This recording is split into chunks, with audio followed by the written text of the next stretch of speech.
மரியாதைக்குரிய பாரத பிரதமர் அவர்கள் தமிழகத்திற்கு பெருமை சேர்க்கும் அளவிற்கு பாராளுமன்றத்தில், புதிய பாராளுமன்றத்தில் எந்த மாநிலத்திற்கும் கிடைக்காத பெருமையை தமிழகத்திற்கு தந்தார்கள். அதுதான் செங்கோல். தமிழகத்தின் செங்கோல் புதிய பாராளுமன்றத்தை அலங்கரித்தது. அதனால் மறுபடியும் பாரதிய ஜனதா கட்சி வெற்றி பெற்று மரியாதைக்குரிய நரேந்திர மோடி அவர்கள் பாராளுமன்றத்தை அலங்கரித்தார்கள். இங்கே நாம் வந்தவுடன் தம்பி அமர் பிரசாத் ரெட்டி போன்றவர்கள் எல்லாம் ஒரு செங்கோலை கொண்டு தந்தார்கள். நான் ஏற்கனவே முதல் கூட்டத்தில் சொன்னேன், எந்த செங்கோலை அப்புறப்படுத்த வேண்டும் என்று திமுக, காங்கிரஸ், கம்யூனிஸ்ட் கட்சியை சார்ந்த தமிழர்கள் என்று சொல்லிக் கொள்கின்ற வெட்கக்கேடானவர்கள் பாராளுமன்றத்தில் தமிழகத்தின் அடையாளமாக இருந்த செங்கோலை அப்புறப்படுத்தப்பட வேண்டும் என்று சொன்னார்கள். ஆனால் நாம் ஒரு சபதம் ஏற்போம். எப்படி இங்கே செங்கோல் அளிக்கப்பட்டதோ, தமிழகத்தில் வெற்றி பெற்று சட்டமன்றத்தில் அமரும் பொழுது அதே செங்கோல் தமிழக சட்டமன்றத்தை அலங்கரிக்கும். மரியாதைக்குரிய பாரத பிரதமர் மோடி அதை வந்து நிறுவுவார். சுதந்திர போராட்டத்தின் போது நம் சுதந்திர போராட்ட வீரர்கள் இந்தியா எமதே என்று அறிவித்தார்கள். இன்று பிரகடனப்படுத்துகிறோம், தமிழகம் எங்களுடையது, தமிழகம் எங்களுக்கானது, தமிழகத்திற்கு நாங்கள் சொந்தம் கொண்டாடுவோம். உடனே கேட்பார்கள், கூட்டணி தானே, அரசியல் பங்கு இருக்கிறதா, ஆட்சியில் பங்கு இருக்கிறதா என்று ஒரு கேள்வியை உடனே குழப்பத்தில் வேண்டுமென்றே இப்படிப்பட்ட ஒரு கூட்டணி அமைந்து விட்டதே என்று நினைத்துக் கொண்டிருந்தவர்கள், பயந்து கொண்டிருந்தவர்கள் இப்படிப்பட்ட ஒரு கேள்வியை கேட்கிறார்கள். நான் சொல்கிறேன், அப்படி என்றால் பாரதிய ஜனதா கட்சி கூட்டணி ஆட்சி அமைக்கும் என்று உறுதியாக உங்களுக்கு தெரிகிறது அல்லவா?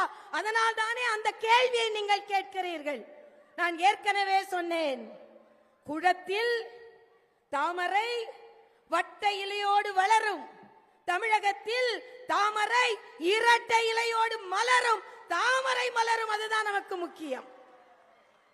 ஏனென்றால் இன்று நமது ஒரே குறிக்கோள், திராவிட முன்னேற்ற கழகம் அப்புறப்படுத்தப்பட வேண்டும். ஏன்?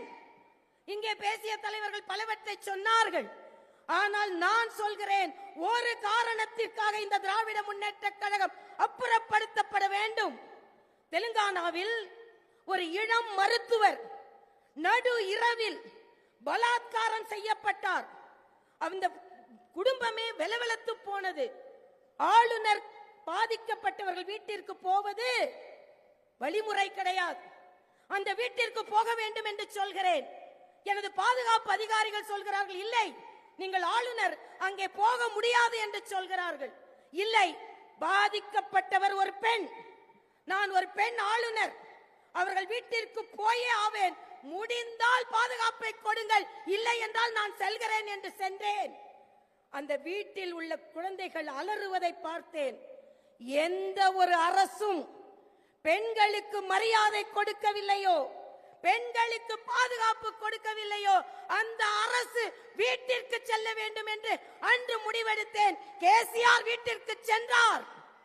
அதே போல்தான் நான் இப்பொழுது சொல்கிறேன், ஒரு பெண்ணாக அண்ணன் பொன்முடி அவர்களே, எவ்வளவு கேவலமாக உங்களால் பெண்களை பற்றி பேச முடியும் என்றால் உங்கள் உள்ளத்தில் எவ்வளவு அழுக்கு இருக்கும் என்று நான் கேட்டுக்கொள்கிறேன். எவ்வளவு அழுக்கு இருக்கும், நாக்கில் இவ்வளவு அசிங்கமான வார்த்தைகள் வர முடியும் என்றால், ஆக எதற்காகவும் இல்லை என்றாலும் பெண்களை நீங்கள் கேவலமாக பேசுவதனாலும், அண்ணா பல்கலைக்கழக போன்றத்தில் கல்வி படிக்கும் மாணவ மாணவிகளுக்கு கூட பாதுகாப்பு இல்லை என்ற சூழ்நிலையில் இன்று ஒரு சபதம் ஏற்போம்.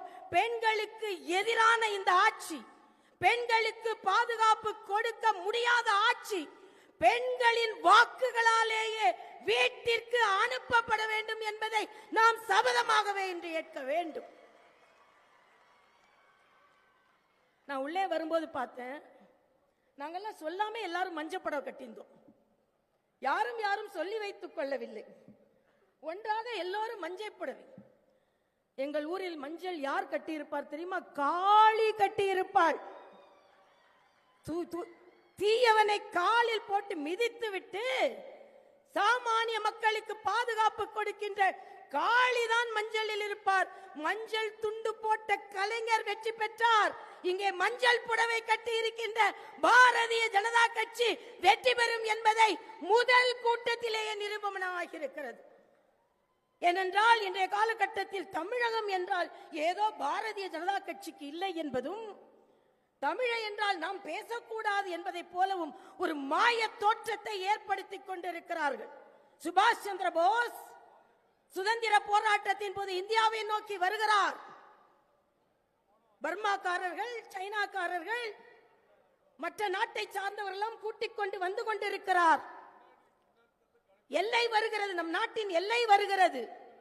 உடனே சுபாஷ் சந்திர போஸ் சொல்கிறார், இந்த நாட்டின் எல்லை வந்து விட்டது, வேறு மாநிலத்தை, வேறு நாட்டுகளை சேர்ந்தவர்கள் எல்லாம் என்னோடு வந்து கொண்டிருக்கிறீர்கள், ஆனால் இந்த எல்லையை தாண்டும் முதல் 10 பேர் இந்தியர்களாக இருக்க வேண்டும் என்று சொல்கிறார். உடனே எல்லோரும் கேட்கிறார்கள், சுபாஷ் சந்திர போஸ் அவர்களே, உங்கள் நாட்டிற்கு சுதந்திரம் வாங்கி கொடுக்க வேண்டும் என்று உங்களோடு நாங்கள் வந்து கொண்டிருக்கிறோம், ஆனால் என்ன சுயலம் பாருங்கள், இந்த உங்கள் நாட்டு எல்லை வந்தவுடன் உள்ளே நுழையும் முதல் 10 பேர் இந்தியர்களாக இருக்க வேண்டும் என்று நீங்கள் சொல்கிறீர்களே என்று சொன்னபோது சுபாஷ் சந்திர போஸ் சொல்வார், இந்த நாட்டின் எல்லை வந்து விட்டது, என் தேசத்தின் எல்லை வந்து விட்டது, இங்கே உள்ளே நாங்கள் 10 பேர் நுழைவோம், வெள்ளையன் சும்மா இருக்க மாட்டான், சுடுவான், நெஞ்சில் குண்டுகள் பாயும், இந்த தேசத்தில் விழும் ரத்தம் முதல் ரத்தம் இந்திய ரத்தமாக இருக்க வேண்டும் என்று அதனால் தான் நான் சொல்கிறேன். அதே போல இந்த தமிழகத்தை காக்கும் இந்த தமிழர்கள், மேடையில் இருக்கும் அத்தனை தமிழர்கள், எதிரிலே இருக்கும் தமிழர்கள், தமிழச்சிகள், தமிழ்நாடு நமதே என்று இந்த தமிழகத்திற்கு சொந்தம் கொண்டாடக்கூடியவர்கள் நாங்கள் என்பதை இன்றே பிரகடனப்படுத்திக் கொள்கிறோம். ஏனென்றால் இந்த நாடு நன்றாக வர வேண்டும் என்றால், நாடு நன்றாக வளர்ச்சி அடைய வேண்டும் என்றால், மக்களின் பிரச்சனைகள் அத்தனையும் திசை திருப்பிவிட்டு இன்று சட்டமன்றத்தில் எதை பேசுகிறார்கள்?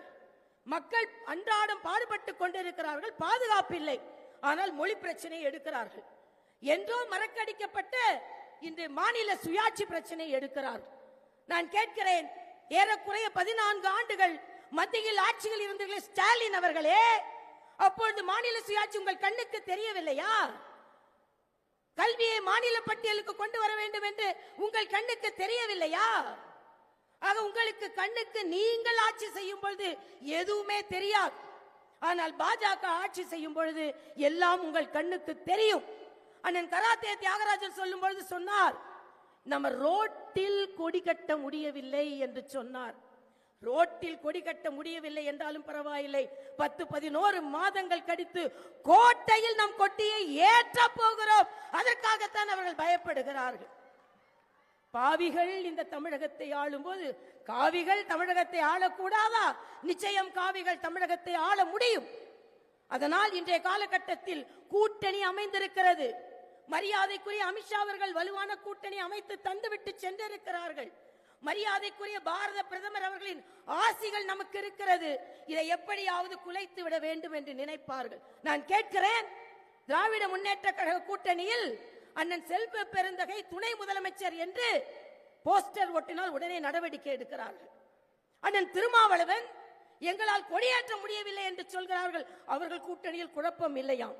அண்ணன் வேல்முருகன் இந்த கூட்டணி எங்களால் ஒன்றும் செய்ய முடியவில்லை என்று சொல்கிறார்கள், அவர்கள் மீது குழப்பமே இல்லையாம்.